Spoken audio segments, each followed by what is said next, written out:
నువ్వు చూడగలిగితే, నువ్వు ఎవరిని చూడాలో తెలుసా?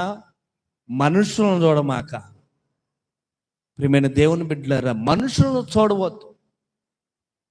మనుషులను కృంగదీసే మాటలు మాట్లాడతారు, కానీ నిన్ను స్థిరంగా ఉంచేటువంటి మాటలు మాట్లాడరు.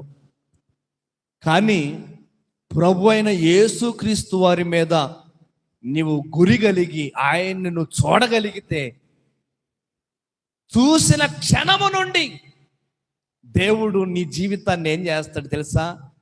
కదల్చబడకుండా చేస్తాడు. దేవునికి మహిమ కలుగునుగాక. విశ్వాసంలో నుండి జారిపోయే వాళ్ళు ఎంతమంది? ప్రార్థన జీవితం లేకుండా భ్రష్టులైపోయేవారు ఎంతమంది? రక్షణ పొంది బాప్తిసము తీసుకొని కొన్నాళ్ళు ప్రభు పనుల్లో పాల్గొని మరలా లోకం వైపు తిరిగి లోకంలో కలిసిన వాళ్ళు లక్షల మంది ఉన్నారు.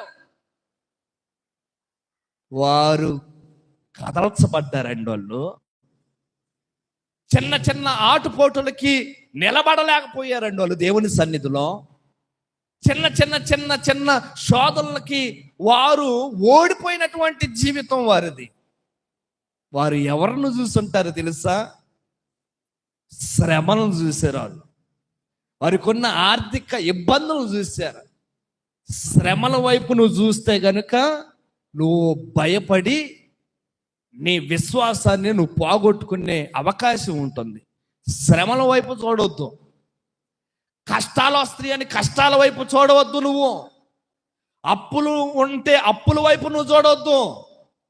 నా ప్రభు అంటున్నాడు, నేను ప్రకటించేటువంటి దేవుడు నీకు ఇస్తున్న వాగ్దానం ఏంటంటే, పరసంబంధమైనటువంటి పిలుపు నీకుంది. పరసంబంధమైన పిలుపు నీకుంది. పరలోకపు పిలుపు దేవుడు నిన్ను పిలిచినప్పుడు,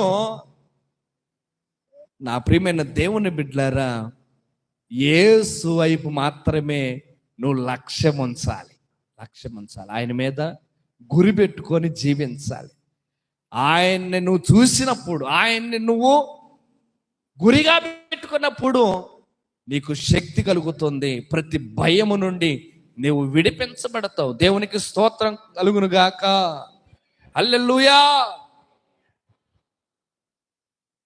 యేసు మీద గురి పెట్టుకోండి, యేసు మీద లక్ష్యం ఉంచండి అన్నాడంటే, ఆయన మీద నువ్వు గురి పెట్టుకొని ఉన్నప్పుడు నీకు ఎటువంటి శ్రమలు, ఎటువంటి ఇబ్బందులు, ఎటువంటి కష్టాలు నీకు ఉండవు. ఆయన మీద గురి